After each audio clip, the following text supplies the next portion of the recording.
નમસ્કાર વિદ્યાર્થી મિત્રો, આપણે જે છે ઈ મનોભાર અને સ્વાસ્થ્યમાં પાંચમા પાઠમાં આગળ જે છે મનોભારના ઉદ્ગમ સ્થાનો વિશે માહિતી મેળવી હતી, બરાબર? કે આઘાતજન્ય બનાવ હોય, રોજિંદી જે મુશ્કેલી હોય, આ ઉપરાંત જે છે તાજેતરની જીવન ઘટના હોય એમાંથી મનોભાર ઉત્પન્ન થાય છે. અને ત્યારબાદ જે છે આવા ઉત્પન્ન થતા મનોભાર સામે વ્યક્તિ જે છે અલગ અલગ પ્રકારની પોતાના ટેવ, સ્વભાવ, વાતાવરણ, ઉછેર, મનોવલણ, ઘડતર એ બધાના આધારે જે છે અલગ અલગ પ્રતિક્રિયા આપતા હોય, બરાબર? મનોભાર સામે એમાં જે છે એની એક આગવી શૈલી હોય છે. એમાં જે છે મનોભાર સામે લડવા માટે ઘણી વખત વ્યક્તિ પોતાની પાસે રહેલા સંસાધનો, મનોભારનું સ્વરૂપ, આ બધાના આધારે જે છે ઈ પૂર્વ અનુભવ બધાના આધારે પ્રતિક્રિયા આપતા હોય. તેમાં મુખ્ય 4 પ્રકારની પ્રતિક્રિયાનો સમાવેશ થાય છે. તો એમાં આપણે જે છે શારીરિક પ્રતિક્રિયા જોઈએ, બરાબર? 1920માં વોલ્ટર કેનન નામના જે મનોવૈજ્ઞાનિક હતા એણે જે છે લડો અથવા ભાગી છૂટો અને એવી જે છે શારીરિક પ્રતિક્રિયા દર્શાવી. અને આ જે છે શારીરિક પ્રતિક્રિયા, મનોભાર સામેની શારીરિક પ્રતિક્રિયા જે છે, બરાબર, એનું જે છે મુખ્ય કેન્દ્ર મગજમાંનું શું છે, હાઇપોથેલેમસ ને ગણવામાં આવે છે, બરાબર? અને હાઇપોથેલેમસ દ્વારા જે છે 2 પ્રકારની પ્રતિક્રિયા જોવા મળે છે. એક સ્વયં સંચાલિત ચેતાતંત્ર દ્વારા અને બીજી જે છે ઈ મસ્તિષ્ક ગ્રંથિઓ દ્વારા, બરાબર? સ્વયં સંચાલિત ચેતાતંત્ર દ્વારા છે કટોકટી અથવા તો ભયના સમયે જે છે જ્યારે વધારાની શક્તિની જરૂર પડે છે વ્યક્તિને, બરાબર, કોઈ પણ પરિસ્થિતિ સામે લડવા શારીરિક શક્તિની વધારે જરૂર પડે છે ત્યારે અનુકંપી તંત્ર સક્રિય થાય છે અને જે છે એ આપણને વધારાની શક્તિ સામે લડવાની એક સપોર્ટ પ્રાપ્ત થાય છે. આ ઉપરાંત છે મસ્તિષ્ક ગ્રંથિ દ્વારા, બરાબર? તો એડ્રિનલ ગ્રંથિમાં જે છે કોર્ટિકોસ્ટેરોઇડ નામનો સ્ત્રાવ છૂટે છે અને પરિણામે જે છે લડવાની શક્તિ પ્રાપ્ત થાય છે. આ ઉપરાંત જે છે ઈ બરોળમાંથી શર્કરા, હાડકાના પોલાણમાંથી શ્વેત કણો, બરાબર, આ બધું ઉત્પન્ન થાય છે અને આપણને જે છે ઈ વધારાની શક્તિ પ્રાપ્ત થાય છે. આ તો શારીરિક પ્રતિક્રિયા, બરાબર? શારીરિક પ્રતિક્રિયા આપે ત્યારે આપણા શરીરમાં કેવા ફેરફાર થાય છે અથવા તો ચહેરાના હાવભાવમાં પણ અમુક બદલાવ આવે છે. હવે નેક્સ્ટ જોઈએ વાર્તનિક અને બોધાત્મક પ્રતિક્રિયાઓ, બરાબર? તો જે તે વ્યક્તિ મનોભાર સામે કેવી રીતે વાર્તનિક પ્રતિક્રિયા કરશે તેનો આધાર મનોભારની તીવ્રતા પર રહેલો છે. વ્યક્તિ જે છે ઈ વાર્તનિક પ્રતિક્રિયા કેવી કરે એટલે કે વર્તન દ્વારા કેવી પ્રતિક્રિયા કરશે ઈ મનોભારની તીવ્રતા ઉપર આધાર રહે છે, બરાબર? મનોભારની તીવ્રતા એટલે જો વધારે તીવ્ર પ્રકારનો મનોભાર હોય તો ઈ છે ઈ વ્યક્તિના વર્તનની દિશાને બદલાવે છે, બરાબર? અને હળવો મનોભાર હોય વ્યક્તિને જાગૃત કરે છે એટલે એની તીવ્રતા ઉપર આધાર રાખે છે. હળવો મનોભાર વ્યક્તિને કેટલાક વર્તન માટે પ્રેરે છે, દાખલા તરીકે ખાવું, જાતિ વર્તન કરવું, આક્રમક બનવું.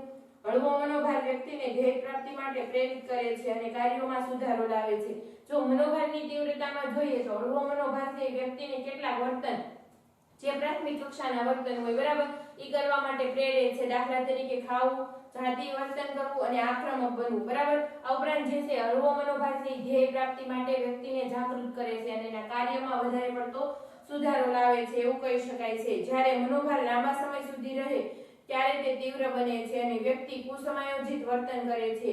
તેના પરિણામે વ્યક્તિમાં અધીરાય, શિથિલતા કે ચીડિયાપણું જન્મે છે. વ્યક્તિ તીવ્ર મનોભારને નિયંત્રણમાં રાખી શકે તો કોઈ સમસ્યા ઊભી થતી નથી. આવી અસરો પ્રસંગોપાત જ થાય છે.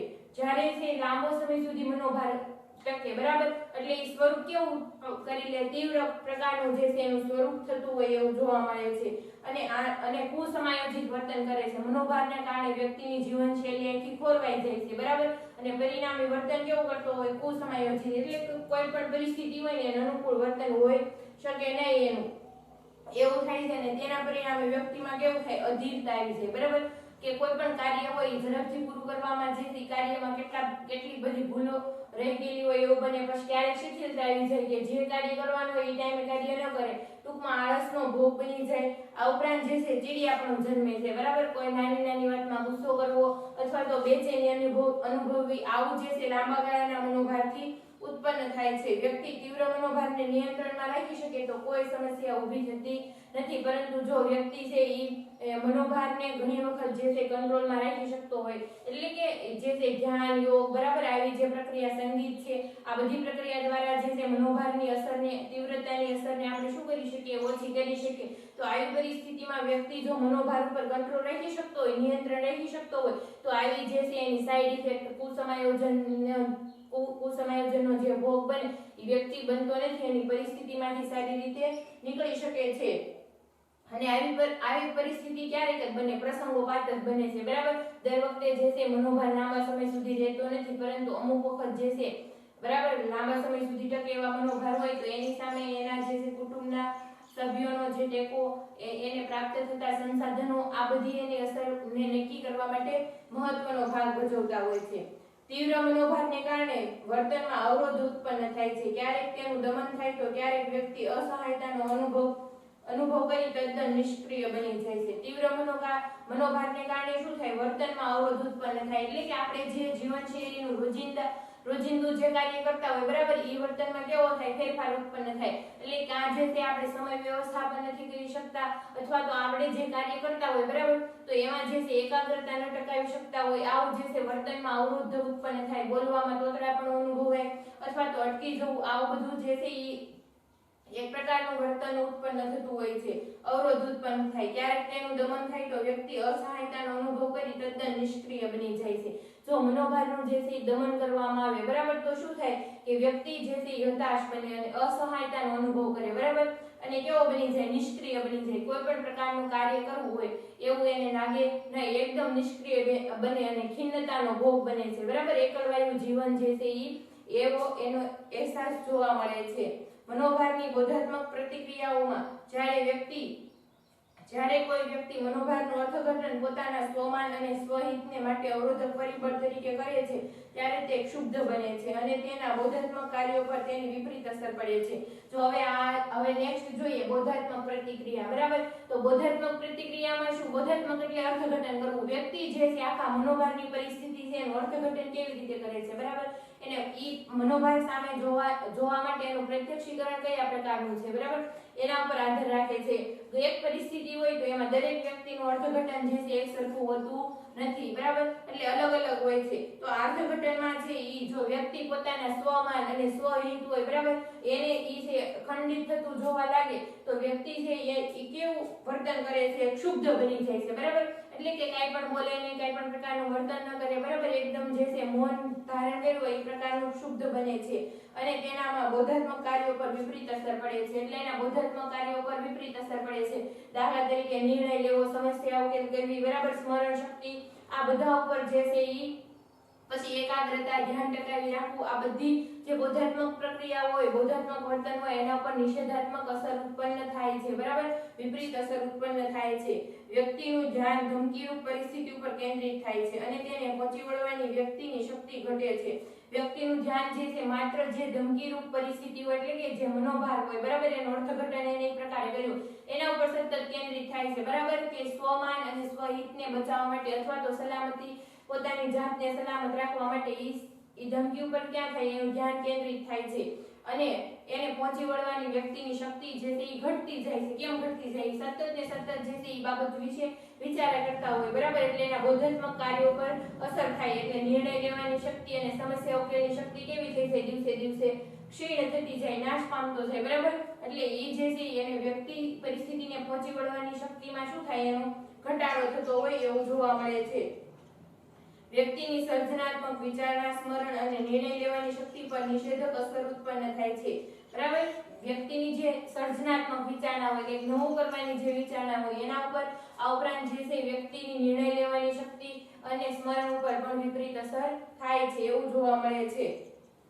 દાખલા તરીકે તોફાનમાં અચાનક સપડાઈ ગયેલા જહાજનો ચાલક ત્વરિત યોગ્ય નિર્ણય લઈ શકતો નથી. એ જ પ્રમાણે નોકરી માટેની મુલાકાત આપવા ગયેલો ઉમેદવાર જો ગભરાઈ જાય તો તૈયારી હોવા છતાં જવાબો આપવામાં ગૂંચવાઈ જાય છે અને સાવ સામાન્ય ગણાતી ભૂલો કરી બેસે છે. દાખલા તરીકે અહીંયા એવું આપ્યું, અચાનક જે છે ઈ જહાજ લઈને જતા હોય બરાબર, તો અચાનક જે છે દરિયામાં વાવાઝોડું ઉત્પન્ન થયું હોય ત્યારે જે જહાજનો ચાલક હોય ત્વરિત નિર્ણય લઈ શકતો નથી, કેમ કે એની પરિસ્થિતિ તે પ્રકારની હોય બરાબર, તીવ્રતા વાળી, એટલે ક્ષુબ્ધ થઈ જાય છે.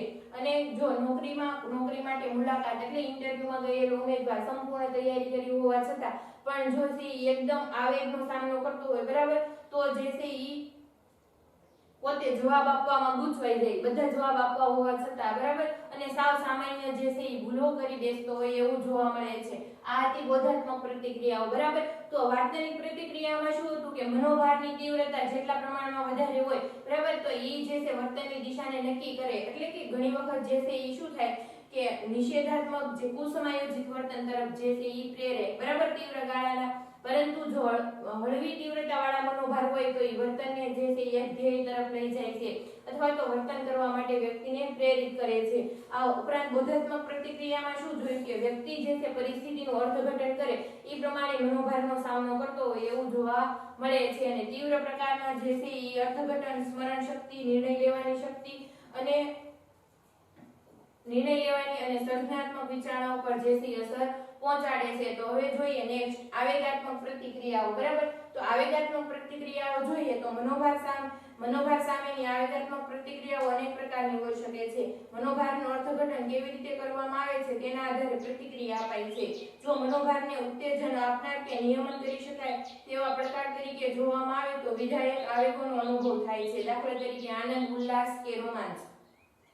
મનોભાર સામેની આવેગાત્મક પ્રતિક્રિયાઓ અનેક પ્રકારની હોઈ શકે, બરાબર. તો એમાં જે છે મનોભારનું અર્થઘટન કેવી રીતે કરવામાં આવે, બરાબર. મોટા ભાગે જે છે એ આવેગાત્મક પ્રતિક્રિયાઓ બોધાત્મક અર્થઘટનને આધારે નક્કી થતી હોય છે અને એની પ્રતિક્રિયા અપાય છે. મનોભારને ઉત્તેજન આપનાર કે નિયમ આપણે મનોભાર જે ઉત્પન્ન થયું હોય, બરાબર, જે પરિસ્થિતિમાં મનોભાર ઉત્પન્ન થયો હોય એને આપણે નિયમન કરી શકીએ છીએ અથવા તો મનોભાર પર આપણે કાબુ મેળવી શકીએ છીએ અથવા તો આપણા માટે જે ફાયદાકારક છે હળવા પ્રકારનો મનોભાર હોય અથવા તો એક પડકાર તરીકે જોવામાં આવે તો એમાં જે છે આપણો પૂર્વ અનુભવ પણ હોય, બરાબર.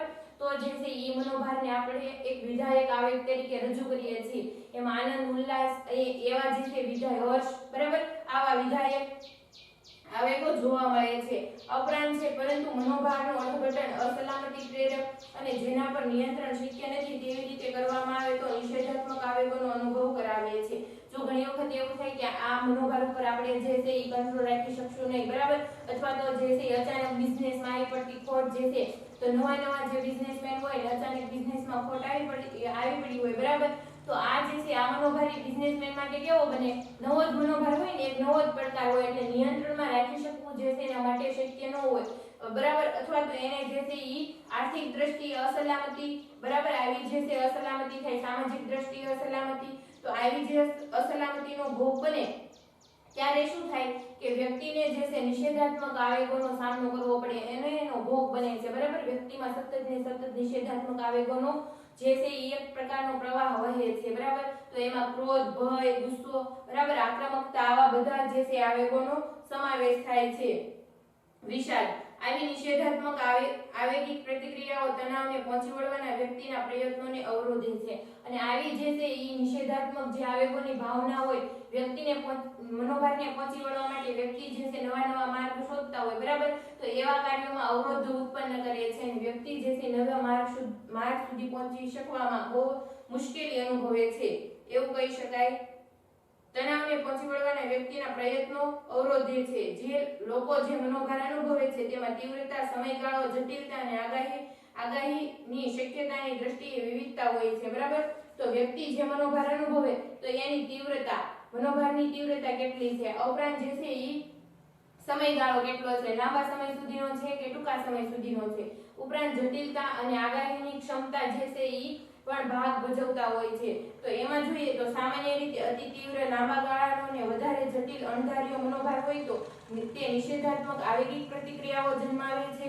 જ્યારે ઓછા ઉગ્ર, ટૂંકા ગાળાના, સરળ અને ધારણા મુજબના મનોભાર આવી નિષેધાત્મક પ્રતિક્રિયાઓમાં પરિણમતા નથી. જો સામાન્ય રીતે આ ચાર બાબત ઉપર આધાર રાખે છે: તીવ્રતા, સમયગાળો, જટિલતા અને આગાહી, બરાબર. જો વધારે લાંબા સમયગાળાના તીવ્ર મનોભાર હોય અને આગાહીકારક ન હોય, એકદમ જટિલ હોય, બરાબર, ધારણાની વિરુદ્ધ હોય તો એવી જે બાબતોના લગતા મનોભાર હોય ને નિષેધાત્મક આવેગો આપણામાં ઉત્પન્ન કરે છે. ભય, ક્રોધ, વિષાદ, બરાબર, અને અસલામતીનું વાતાવરણ જે છે એ ઉત્પન્ન થાય છે, પરંતુ જો આવેગો ટૂંકા ગાળાના હોય પછી અને જે છે એકદમ તીવ્ર ન હોય, બરાબર, આપણા માટે એક પડકારરૂપ હોય, પરંતુ એને આગાહીકારક હોય, આપણી ધારણા મુજબના હોય, બરાબર. દાખલા તરીકે પરીક્ષા આવી, બરાબર, તો પરીક્ષા આવી કેવી બાબત છે? આગાહીકારક બાબત છે કે નહીં? અમુક જે છે બોર્ડની પરીક્ષાના અમુક દિવસો નક્કી હોય કે એ દિવસમાં પરીક્ષા આવવાની છે, બરાબર, તો આગાહી વાળા છે, પરંતુ અચાનક જ તે કોકે નિર્ણય લઈ લીધો હોય તો હાલ અત્યારે તે બોર્ડની પરીક્ષા લેવાશે, જેટલો અભ્યાસક્રમ ચાલ્યો છે, બરાબર. જો કે આવા નિર્ણય કોઈ દિવસ આવે નહીં, પરંતુ અચાનક આવું હોય તો ધારણા વિરુદ્ધની બાબત છે, બરાબર. એના માટે આપણે માનસિક રીતે પણ અત્યારે સજ્જ હોતા નથી. તો આવી પરિસ્થિતિ છે વધારે મનોભાર ઉત્પન્ન કરે છે અને નિષેધાત્મક આવેગો, બરાબર, આની સામે ઘણી બધી પ્રતિક્રિયાઓ જોવા મળે છે. તાત્કાલિક પરીક્ષા લેવા નિર્ણય સામે જે છે આંદોલનો થવા, તો આ એક આક્રમકતા અને ક્રોધનું તે સ્વરૂપ છે કે નથી, બરાબર. પરંતુ જો આગાહીકારક હોય, ટૂંકા ગાળાના હોય, બરાબર, પરીક્ષા ચાલે કેટલા દિવસ? 6 કે 7 દિવસ, બરાબર, વધીને 10 દિવસ ચાલે. ટૂંકા ગાળાના હોય, પછી આગાહીકારક હોય, અથવા તો જે છે એની આપણે ધારણા કરેલી હોય, બરાબર. તો આ જે છે નિષેધાત્મક જે છે નિષેધાત્મક આવેગોમાં પરિણમતા નથી, પરંતુ વિધાયક આવેગોની લાગણી એમાં જોવા મળે. આપણે જે છે એક પૂર્વ તૈયારી સાથે જતા હોય, બરાબર, પરીક્ષા દેવા, એટલા માટે જે છે એક પ્રકારનો જે છે અંદરથી આપણને હર્ષ ને આનંદ આવી લાગણીઓ ઉત્પન્ન થતી હોય.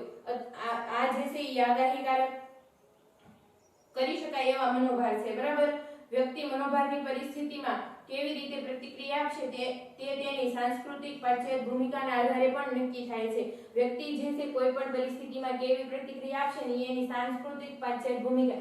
સાંસ્કૃતિક પાશ્ચાત્ય ભૂમિકા એટલે શું? કેવી ભૂમિકા? કે વ્યક્તિ જે સંસ્કૃતિમાં રહે છે, બરાબર, ત્યાંના ધારાધોરણો કેવા છે, નીતિ નિયમો કેવા છે, એનું સામાજિકરણ કઈ પ્રકારે થયેલું છે, બરાબર, કુટુંબના જે સંસ્કારો કઈ પ્રકારના છે, આ બધાની અસર જે છે વ્યક્તિના વર્તન ઉપર થતી હોય, બરાબર. એટલે વ્યક્તિનો વર્તન છે ખુશમિજાજી છે, સ્વભાવ જે છે કેવો છે? ખુશમિજાજી છે કે ચીડિયાપણો છે, બરાબર. તો એના આધારે પણ એ જે છે અમુક પ્રકારના આવેગો પ્રદર્શિત કરતું હોય એવું જોવા મળે છે. અને સાથે સાથે તેની પાસેના સંસાધનો જેવા કે નાણાં, તબીબી સુવિધાઓ, વ્યક્તિગત અને સામાજિક કૌશલ્યો, મનોભારને પહોંચી વળવાની આવડતો પણ સાથે મહત્વનો ભાગ ભજવે છે. આ ઉપરાંત સાંસ્કૃતિક પાશ્ચાત્ય ભૂમિકા ઉપરાંત સંસાધનો, બરાબર, વ્યક્તિ પાસે છે નાણાં, તબીબી સંભાળ, વ્યક્તિગત સંસાધનો, સામાજિક આધારો કેટલા પ્રકારના છે, બરાબર, એના પર પણ એની પ્રતિક્રિયા નક્કી થતી હોય છે. દાખલા તરીકે બિઝનેસમાં ખોટ આવી તો ઈ જે છે તીવ્ર મનોભાર છે, લાંબા ગાળાનો મનોભાર છે, ધારણા વિરુદ્ધનો મનોભાર છે, બરાબર. પરંતુ જો આમાં જે છે સંસાધનો હોય, એની પાસે પૂરતા નાણાં હોય, સામાજિક આધારો પૂરતા પ્રમાણમાં હોય કે જ્યાંથી એને વ્યવસાયિક સહાય મળી રહે એમ હોય, જ્ઞાતિ મંડળો છે, બરાબર, સગા વહાલાઓ છે, આ બધા પાસેથી એને જે છે આવી સહાય મળી રહે એમ છે, તો તોય તે એને ગમે એટલો તીવ્ર મનોભાર હોય, પરંતુ એને જે સંસાધનો કેટલા પૂરતા પ્રમાણમાં ઉપલબ્ધ છે, એટલે આ મનોભારની તીવ્રતાની અસર એના ઉપર થતી નથી. નિષેધાત્મક મનોભાવના જે આવેગો નિષેધાત્મક હોય છે, બરાબર, તો ઈ જે છે એનામાં ઉત્પન્ન થતા નથી અથવા તો ઓછા પ્રમાણમાં ઉત્પન્ન થાય છે, બરાબર. તો ઈ જે છે મનોભારને પહોંચી વળે છે, એટલે મનોભારને પહોંચી વળવા માટે આવા સંસાધનો પણ ઉપયોગી નીવડે છે.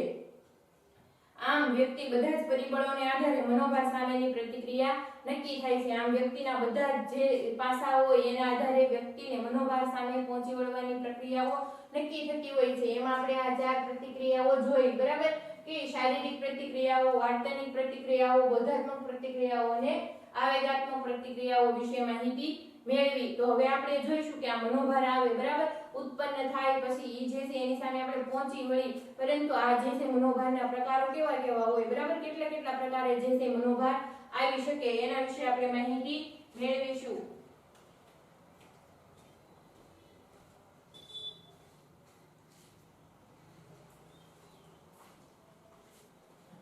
હવે આપણે જોઈએ મનોભારના પ્રકારો.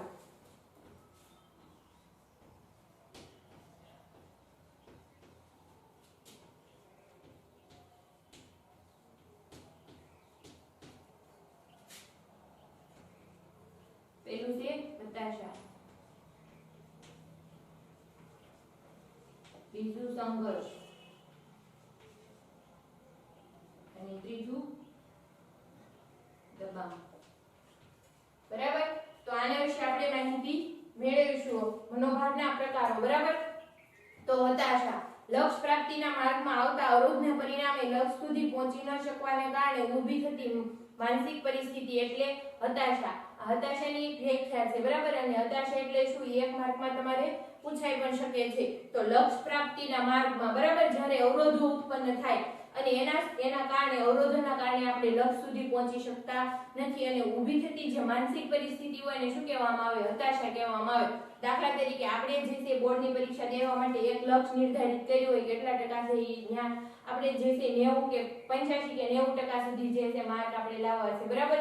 તો એ લક્ષ્ય સાથે છે આપણે ભણવાની શરૂઆત કરી ગમે તે પરિસ્થિતિ હોય બરાબર. પરંતુ જે પરીક્ષાના સમયમાં તે આપણે બીમાર પડી જઈએ તો શું થાય કે લક્ષ્ય પ્રાપ્તિના માર્ગમાં આપણે મહેનત કરી છતાં એક પ્રકારનો અવરોધ છે બીમારી બરાબર. સામાન્ય જે છે આપણને તાવ આવે તોય આપણે હતાશ થઈ જાય એવી પરિસ્થિતિમાં બરાબર. તો જે છે એક પ્રકાર ત્યારે જે છે લક્ષ્ય પ્રાપ્તિના માર્ગમાં શું થયું? અવરોધ. પરીક્ષાના સમયે તમે બીમાર થયા બરાબર. ઊભી થતી જે માનસિક પરિસ્થિતિ હોય એટલે શું?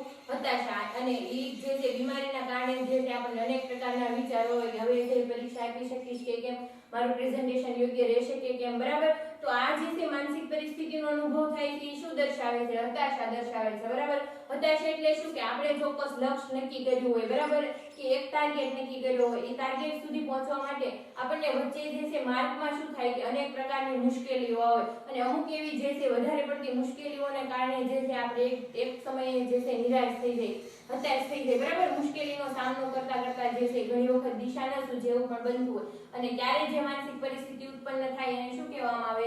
હતાશા કહેવામાં આવે છે. માનવી પ્રેરણાઓથી પ્રેરાઈને વર્તન કરે છે. આ પ્રેરણાઓ શારીરિક, માનસિક, સામાજિક કે અન્ય પ્રકારની હોઈ શકે છે. માનવીનું વર્તન જે છે મુખ્યત્વે શેના આધારે હોય છે? પ્રેરણાના આધારે હોય છે બરાબર. એ આંતરિક પ્રેરણા પણ હોઈ શકે અને બાહ્ય પ્રેરણા પણ હોઈ શકે છે બરાબર. તો આ જે છે માનવી પ્રેરણાથી પ્રેરાઈને વર્તન કરે છે. તો પ્રેરણા એટલે શું કે વ્યક્તિને જે વર્તન કરવા પ્રેરણા જે ઉદ્દીપક હોય એને શું કહેવામાં આવે? પ્રેરણા કહેવામાં આવે છે બરાબર. વર્તન કરવા માટે પ્રાણી કે માનવીને કોઈ પણ વર્તન કરવા માટે જે પ્રેરણા ઉદ્દીપક હોય એને શું કહેવામાં આવે? પ્રેરણા કહેવામાં આવે છે બરાબર. જેના કારણે જે છે કાર્ય કરવા માટે સક્રિય બને છે બરાબર. તો આ જે છે પ્રેરણાથી પ્રેરાઈને વ્યક્તિ શું કરતો હોય?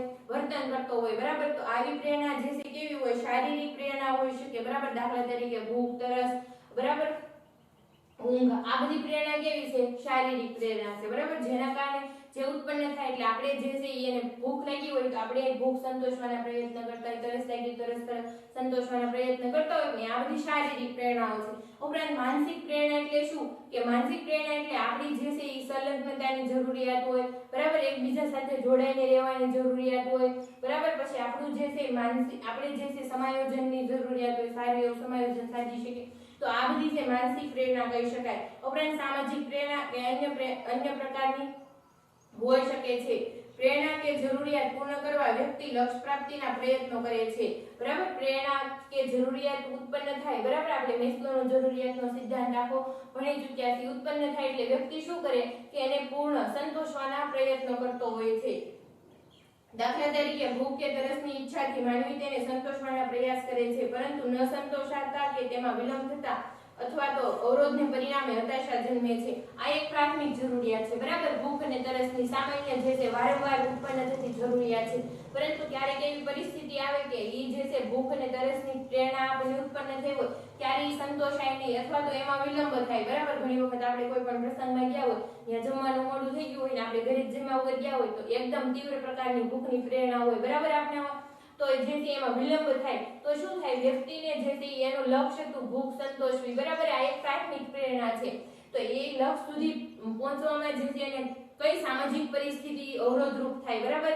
કેમ કે પ્રસંગમાં ગયા હોય ત્યાં જે છે સમાજમાં કેટલા બધા લોકો હોય બરાબર. તો એ જે છે આડેધડ જમી શકતો નથી. જ્યારે એ જે છે જમવા માટેનું આમંત્રણ આવે ત્યારે જમી શકે છે બરાબર. એટલા માટે જે છે વ્યક્તિ હતાશાનો ભોગ બને છે બરાબર. આ તો એક સામાન્ય પ્રેરણા હતી. પરંતુ જ્યારે છે એ લક્ષ્ય જેમ જેમ ધ્યેય ઊંચું થતું જાય બરાબર, પ્રાથમિક જરૂરિયાતો પૂર્ણ થતી જાય એમ જે છે એ મેસ્લોના સિદ્ધાંત પ્રમાણે આપણી જરૂરિયાતો પણ કેવી થઈ જાય?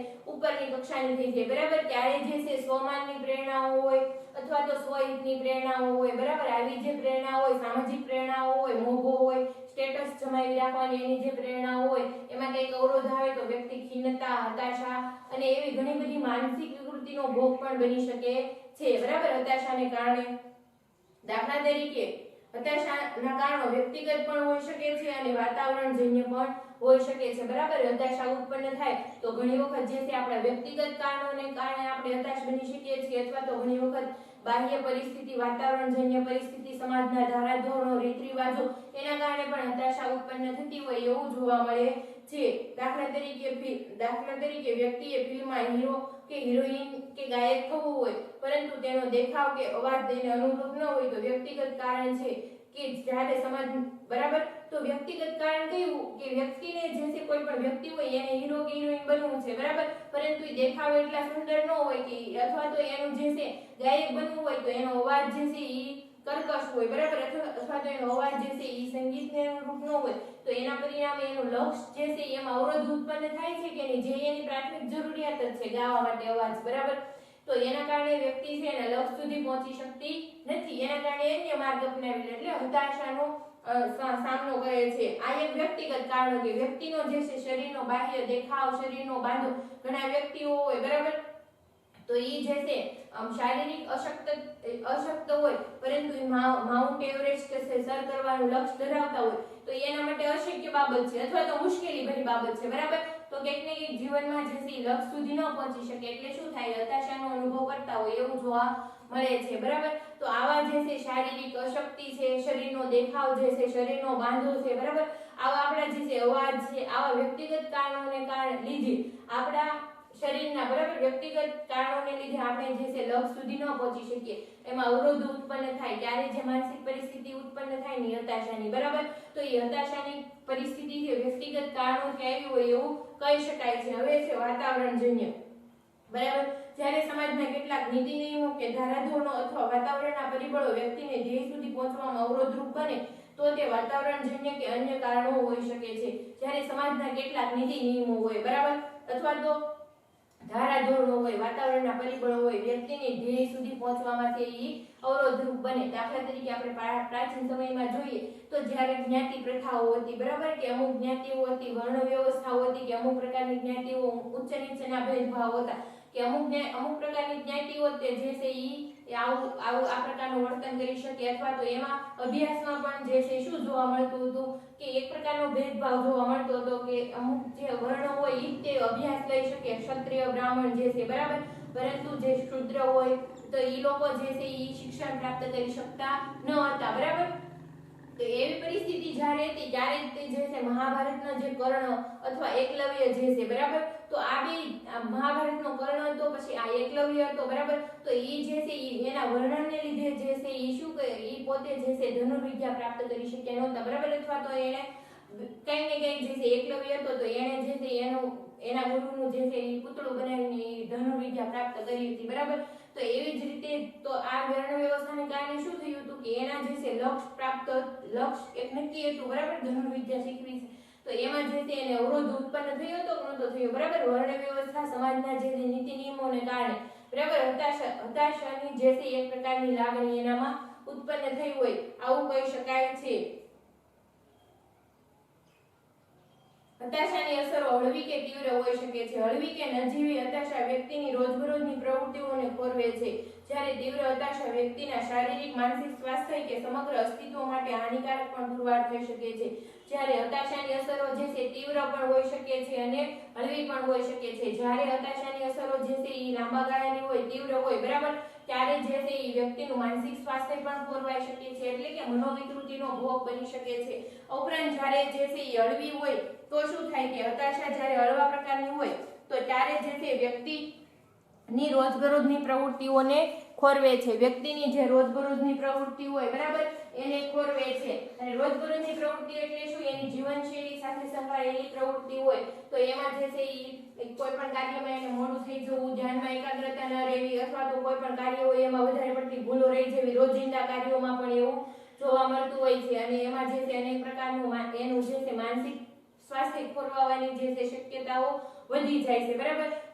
તો કેવી એના માનસિક વિકૃતિ ઉત્પન્ન થાય આપણે આગળના પાઠમાં જોઈશું, પણ અત્યારે ખાલી એટલું જોઈ લે કે એ જે છે ઘણા લોકો આવ્યો હતાશાને કારણે જે છે એની રોજબરોજની પ્રવૃત્તિ ખોરવાઈ જાય, તો એને ઘરનું લોક છે ઈ બરાબર બંધ કર્યું હોય છતાંય તે વારંવાર ચેક કરવું, વારંવાર હાથ ધોવા, બરાબર, આવા પ્રકારની વિકૃતિઓ ઉત્પન્ન થતી હોય એવું જોવા મળે છે. આ તો મનોભારનો એક પ્રકાર તરીકે હતાશા. હતાશા એટલે શું કે વ્યક્તિએ જે લક્ષ્ય નક્કી કર્યું હોય એ લક્ષ્ય પ્રાપ્તિમાં એને જે તે અવરોધ ઉત્પન્ન થાય અને અવરોધને કારણે વ્યક્તિના પ્રયત્નો અવરોધ થાય, બરાબર, એટલે પ્રયત્ન કરતો બંધ થાય ત્યારે જે માનસિક પરિસ્થિતિ ઉત્પન્ન થાય ને એને શું કહેવામાં આવે?